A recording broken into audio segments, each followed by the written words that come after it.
On pense qu'à Grenoble, d'abord on a un certain nombre de membres du GIEC, mais quand on regarde la diversité des travaux qui sont portés, on pense qu'on a un potentiel là fort, que vous avez le potentiel, qui nous permettent aussi d'avoir un éclairage, une capacité de dialogue, et ce dialogue entre la science, les acteurs publics, les acteurs privés et la société civile, et que tout ça c'est très fort, et qu'en fait il y a un appétit de la part de l'extérieur et pour vous un potentiel de travail qui est intéressant là-dedans. Et si Grenoble montre sa capacité à faire avec la communauté scientifique, je pense que ça peut être vraiment intéressant, y compris pour les retours au niveau de l'Europe. L'idée, c'est bien d'élargir à toutes les thématiques de la transition environnementale, écologique et tout ce qu'ils ont comme impact sociétaux et économiques. Ma réflexion, c'est de dire, mais quid de l'humain, quid des aspects sociaux.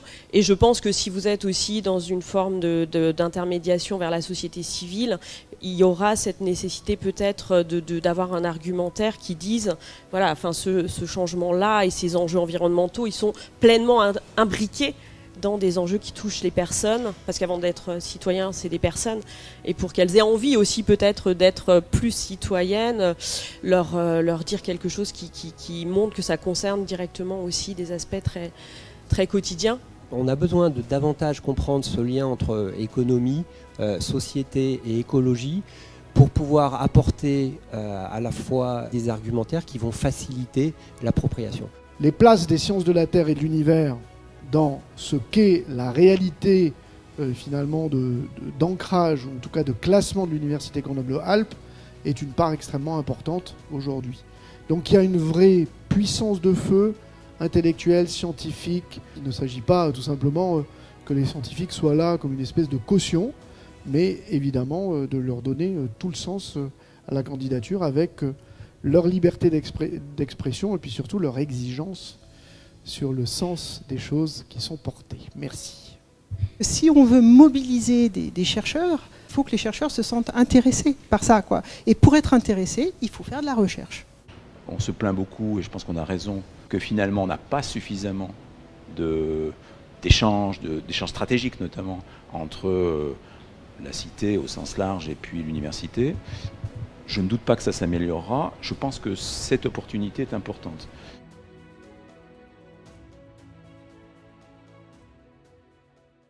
Aujourd'hui, ces questions climatiques, elles sont fondamentalement ancrées dans une démarche scientifique et acteurs des territoires. Alors, les acteurs des territoires, ils sont très nombreux, c'est effectivement les politiques, mais c'est les acteurs économiques, c'est également les citoyens, et qu'on ne peut rien imposer à quiconque parce qu'une solution imposée ne marche pas.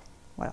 Donc c'est des choses qu'il faut construire ensemble, il faut partager des savoirs, il faut sortir du fait que le savoir n'est qu'à l'université, le savoir il est partagé par tout le monde, le citoyen, les politiques, les acteurs socio-économiques, et donc c'est l'intérêt, je trouve, de cette initiative, effectivement, de ce comité scientifique. Voilà. Prendre en compte le point de vue à la fois du citoyen, mais aussi de l'acteur économique, comment son activité économique, par exemple, va impacter le fonctionnement de la société, mais aussi de l'environnement, etc.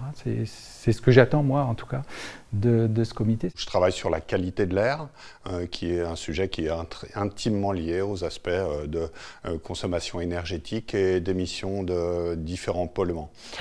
C'est mon sujet de recherche, mais c'est aussi quelque chose qui me tient à cœur particulièrement sur le territoire. C'est une des raisons pour laquelle j'ai effectivement changé de sujet de recherche depuis quelques temps pour aller plus vers de la recherche-action et aider à la fois les politiques publiques tout en comprenant les processus qui sont en jeu dans les émissions et les transformations des polluants ainsi que leur impact sur la santé humaine. Alors un scientifique tout d'abord doit questionner le monde. Et au sein de ce comité scientifique, ce qu'on peut espérer, c'est qu'avec un diagnostic, on apportera un diagnostic partagé à l'ensemble, à certains acteurs du territoire, et qu'on puisse envisager un futur durable dans cette capitale des Alpes qu'est Grenoble pour les années à venir. Dans le cadre de la qualité de l'air, en fait, Grenoble est une ville pilote pour de nombreuses actions innovantes qui pourraient être ensuite élargies à d'autres territoires. Dans le projet Mobilair, ce qui nous intéresse tout particulièrement, c'est de voir dans quelle mesure en fait, les mesures de réduction de la pollution peuvent générer de la pollution atmosphérique aux particules, peuvent générer des bénéfices en termes sanitaires, économiques, etc., qui sont mobilisables sur le court terme et au niveau d'un territoire. Donc c'est des décisions qui sont dans les mains du décideur public local, au niveau de la collectivité territoriale. Et donc ces décisions politiques peuvent conduire à des bénéfices de long terme en termes de réduction des émissions de gaz à effet de serre. Les personnes, effectivement, elles sont très certainement impactées par ces questions-là, en termes de santé, en termes de conditions de vie, mais elles ne s'en rendent pas compte. Ce qui peut aussi expliquer que parfois, les citoyens ne se sentent pas concernés par ces enjeux-là.